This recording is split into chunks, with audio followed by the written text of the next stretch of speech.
চারটি কোম্পানির third কোয়ার্টারের result নিয়ে আলোচনা করব এই ভিডিওতে। আমি সুররঞ্জন গঙ্গোপাধ্যায় আপনাদের সবাইকে স্বাগত জানাচ্ছি আমার চ্যানেলে। চলুন ভিডিওটা শুরু করি। প্রত্যেক দিনই আমি আপনাদেরকে বলছি যে রেজাল্ট কিন্তু আমাদের বিশ্লেষণ করা উচিত বিভিন্ন কোম্পানির। 5 তারিখে বেরিয়েছে এই কোম্পানিগুলির রেজাল্টগুলি। তো দেখুন, এই রেজাল্টগুলো দেখুন, বিশ্লেষণ করুন এবং নিজেরা চার্টে গিয়ে দেখুন যে কীরকমভাবে সে আচরণ করেছে 5 তারিখের আগে এবং 5 তারিখের পরবর্তী সময়ে। লম্বা সময়ে এর কি এফেক্ট পড়তে চলেছে, অর্থাৎ বড় টাইম ফ্রেমে একে দেখুন, উইকলি টাইম ফ্রেমে, মান্থলি টাইম ফ্রেমে একে দেখুন যে কোনো সুযোগ রয়েছে কিনা। ব্যবসা যদি ভালো করে থাকে, অর্থাৎ যে প্যারামিটারগুলো আমাদের দরকার একটা ব্যবসাকে ভালো করতে, সেগুলো যদি করে থাকে, তাহলে আপনারা তখন চিন্তা ভাবনা করবেন সেখানে ইনভেস্ট করা যাবে না যাবে না। তো চলুন, এই 4টি কোম্পানিকে নিয়ে আমরা আলোচনা করছি। যেহেতু আমি এগুলোকে করিনি আগে, সেই জন্য আমি আপনাদের সাথে এগুলোকে করার চেষ্টা করছি। চলুন ভিডিওটা শুরু করি। দেখতে পাচ্ছেন আপনারা চার্টে, দেখতে পাচ্ছেন চার্টে যে প্রথম যে স্টকটি সম্পর্কে, কোম্পানিটি সম্পর্কে আলোচনা করব, সেটা হচ্ছে আরতি ফার্মা বা আরতি ফার্মা। তো দেখুন, এই আরতি ফার্মা কিন্তু অনেকেই জানেন, অনেকেই ট্রেড করেছেন এই কোম্পানিটিতে। আমাদের পোর্টফোলিওতে থাকতেও পারে, থাকলে পরে কেমন ধরনের আচরণ করবেন সেটা দেখুন। প্রথমে হচ্ছে মার্কেট ক্যাপিটাল। মার্কেট ক্যাপিটাল নিশ্চিন্তে অনেকখানি বড়, 5,767 কোটি টাকা। পিই 23.1। এর আগে 4টি কোম্পানি সম্পর্কে বলেছি, এটা পঞ্চম কোম্পানি। তো দেখুন, আমাদের ডিসেম্বর 2024-এ সেলস এসছে 538 কোটি টাকার, যেটি আগের বছরের অর্থাৎ ডিসেম্বর 2023-এর সাপেক্ষে কিন্তু 20% বেশি। অর্থাৎ ইয়ার অন ইয়ার বেসিসে সেলস কিন্তু বাড়িয়েছে। যদি কোয়ার্টার অন কোয়ার্টার দেখি, দেখুন সেলস কিন্তু বাড়িয়েছে 17%। তাহলে আমরা দেখতে পাচ্ছি যেটাতে কন্টিনিউয়াস গ্রোথ বা ইনক্রিজিং সেলসে এসছে কি আসেনি, এসেছে, সেলস এসেছে।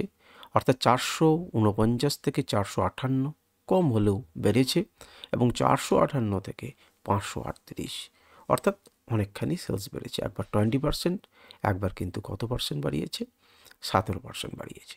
সুতরাং আমরা বলতে পারি যে সেলসের ব্যাপারে আরতি ফার্মা কিন্তু ভালো কাজ করছে। এবিটটা দেখুন, ইয়ার অন ইয়ার বেসিসে কত বাড়িয়েছে, 34%, এবং কোয়ার্টার অন কোয়ার্টার বেসিসে কত বাড়িয়েছে, 37%। অর্থাৎ 93 কোটি টাকা থেকে 129 কোটি টাকা, 95 কোটি টাকা থেকে 129 কোটি টাকা। কিন্তু এর মানে কি এটা যেটা কন্টিনিউয়াস হয়েছে? আগের দিনের ভিডিওতে আমি বলছিলাম যে দুটো ক্ষেত্রেই গ্রোথ থাকলে পরেও কন্টিনিউয়াস নাও হতে পারে। নো, এটি তার পারফেক্ট উদাহরণ। এটি কিন্তু কন্টিনিউয়াস ইনক্রিজিং নয়। অর্থাৎ ডিসেম্বর 23 থেকে সেপ্টেম্বর 24 এবং সেপ্টেম্বর 24 থেকে ডিসেম্বর 24, এটা কিন্তু কন্টিনিউয়াস গ্রোথ নয়। প্রথমে ডাউন অ্যান্ড দেন আপ। সুতরাং কন্টিনিউয়াস ইনক্রিজিং নয় এবারটাতে, কিন্তু সেলস কিন্তু ভালো এবং কন্টিনিউয়াস। নেট প্রফিট, সেলস তো মার্কেট করছে ঠিকই, ব্যবসা করতে পারছে, বিক্রি বেটা হচ্ছে, কিন্তু কত সে প্রফিট জেনারেট করতে পারছে? হয়তো বেশি লোক লাগিয়ে তার খরচ হয়ে যায়নি তো, বা সেট আপ তৈরি করতে তার খরচ হয়ে যায়নি তো, সে ট্যাক্স দিতে তার চলে যায়নি তো। তাহলে সেটা বুঝতে পারবো আমরা কি থেকে, না কত ইনকাম জেনারেট করতে পারছে নেট ট্যাক্স দেওয়ার পর। তো সেখানে ইয়ার অন ইয়ার বেসিসে কত দেখতে পাচ্ছি আমরা, 40% জেনারেট করেছে। সেলস দেখুন 20% year on year basis generate করেছে, কিন্তু লাভ কিন্তু 40% করেছে। তার মানে মার্জিন কিন্তু বেশি রাখছে এবং কোম্পানি কিন্তু ভালো করছে। 54 কোটি টাকা থেকে নিয়ে চলে গেছে কত, না 74 কোটি টাকাতে ইনকামটি, আর তার আগে ছিল 52 কোটি টাকা। সুতরাং কোয়ার্টার অন কোয়ার্টার বেসিসে 35% ইনক্রিজ করেছে, আর ইয়ার অন ইয়ার বেসিসে 40% ইনকাম করেছে, 35%। এবং যদি আমরা দেখি কন্টিনিউয়াস গ্রোথ হচ্ছে 52 থেকে 54, 54 থেকে 74। ইয়েস, তাহলে কন্টিনিউয়াস গ্রোথ কিন্তু এখানে আমরা দেখতে পাচ্ছি। ইপিএস আমরা যেটা টাকাতে রয়েছে সেটাতে দেখব কি, দেখুন ইয়ার অন ইয়ার বেসিসে আর্নিং পার শেয়ার কিন্তু 40% ইনক্রিজ করেছে, আর কোয়ার্টার অন কোয়ার্টারে সেখানে কিন্তু 35% ইনক্রিজ করেছে। তাহলে আমরা কি বলতে পারি, এটাতেও কিন্তু কন্টিনিউয়াস গ্রোথ হয়েছে। তাহলে আরতি ফার্মাতে খুব সুন্দর করে যদি দেখি তাহলে দেখবেন কন্টিনিউয়াস গ্রোথ কিন্তু ধরা পড়ছে আর্থ ইন্ডাস্ট্রিতে, এবং মার্কেট ক্যাপিটালের সাপেক্ষে সেলস সে 20% বাড়িয়েছে, কিন্তু নেট প্রফিট এবং আর্নিং পার শেয়ার দুটোই কিন্তু 40% করে বাড়িয়েছে, অর্থাৎ মার্জিন কিন্তু ভালো রাখতে পারছে। সুতরাং কোম্পানিটি কিন্তু ভালো করবে বলে আশা করা যাচ্ছে। রেজাল্ট তার বলছে যে ভালো করেছে।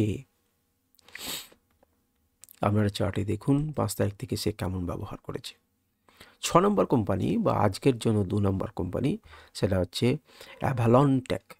তো অ্যাভালন টেকের মার্কেট ক্যাপিটাল আপনারা প্রথমেই কমেন্ট করুন যে এই কোম্পানিটির নাম আপনারা শুনেছেন কিনা এবং এই কোম্পানিতে ট্রেড করেছেন কিনা বা আপনাদের পোর্টফোলিওতে আছে কিনা।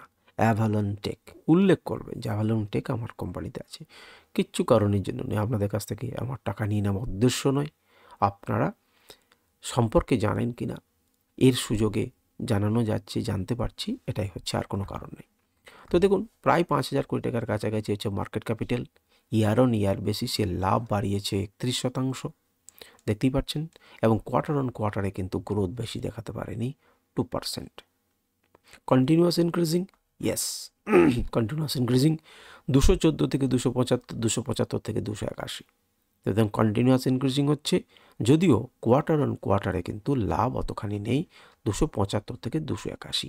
যে পরিমাণ গ্রোথ এটাতে দেখিয়েছে সেই পরিমাণ গ্রোথ কিন্তু এটাতে দেখায়নি। কারণ অনুসন্ধান করুন, দেখুন আরও ডিটেলে অ্যানালিসিসগুলোকে স্কিনার.in বা অন্য কোথাও যে আপনারা চেক করুন, যেখানে যেখানে পাওয়া যায় ডেটাগুলো সেগুলোকে দেখুন। দেখুন এবিটটা সেটা কিন্তু 109% বাড়িয়েছেন।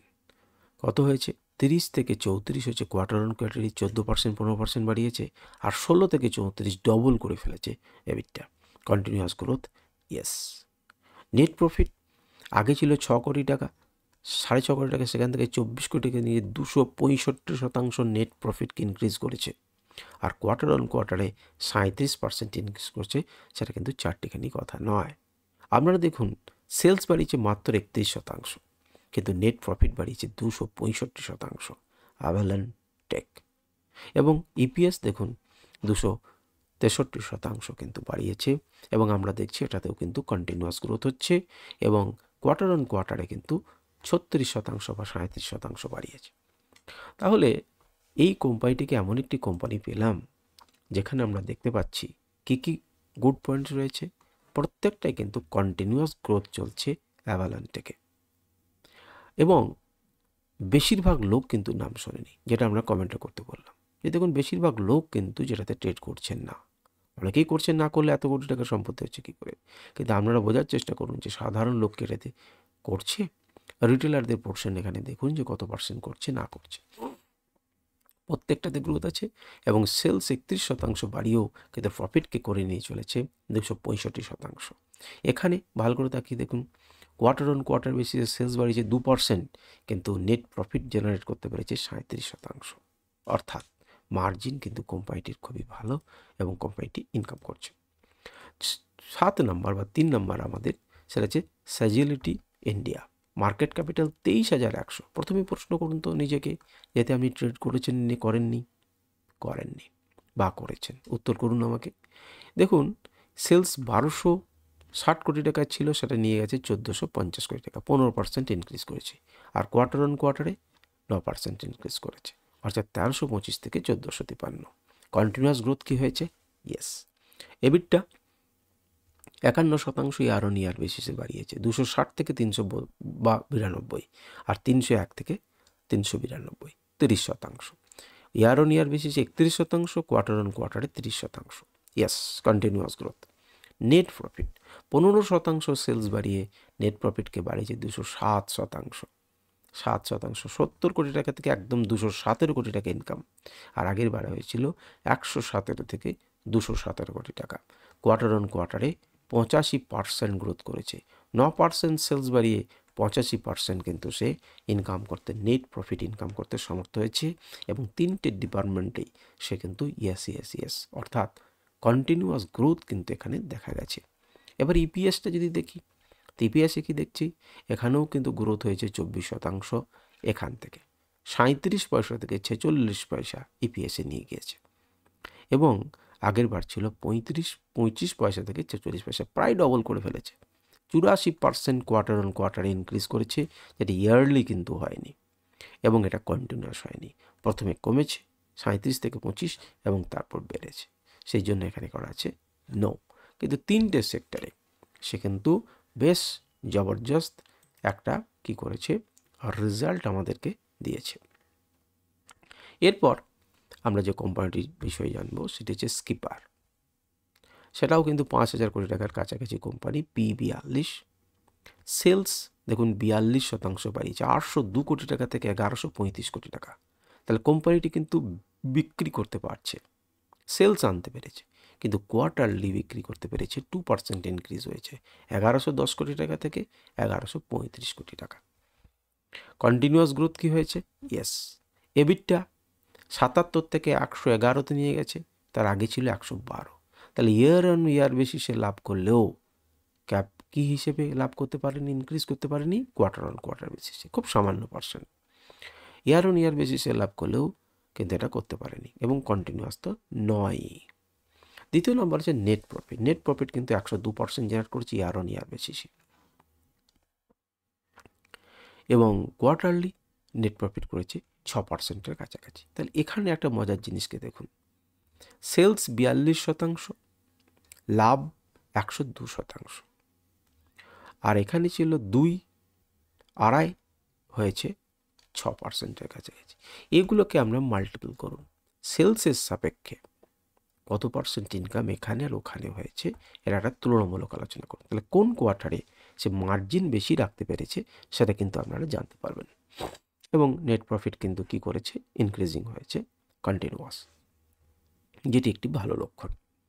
ইপিএস 1.57 থেকে 3.19, 103% বৃদ্ধি করেছে। আর কোয়ার্টারলি কিন্তু ইপিএস ভালো বাড়ানি, সেটা হচ্ছে 5.98। কারণ যেমন লাভ করেছে তেমনই কাছাকাছি পার্সেন্টেজ থাকবে, এখানে যেমন লাভ করেছে তেমনই কাছাকাছি পার্সেন্টেজ থাকবে ইপিএসে।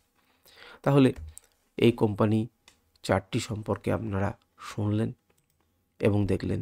আপনাদের যদি অন্য কোনো কোম্পানির রেজাল্ট জানতে ইচ্ছা হয় তাহলে কমেন্টে জানান, এবং ভিডিওগুলো কেমন লাগছে। আমি দেখেছি যে এই ধরনের ভিডিও আপনারা একটু কম পছন্দ করেন, দেখছেন কম, কিন্তু এগুলো গুরুত্বপূর্ণ ভিডিও। যারা শুনবার চেষ্টা করছেন তারা শুনুন, বোঝার চেষ্টা করছেন তারা বুঝুন। নমস্কার, ধন্যবাদ।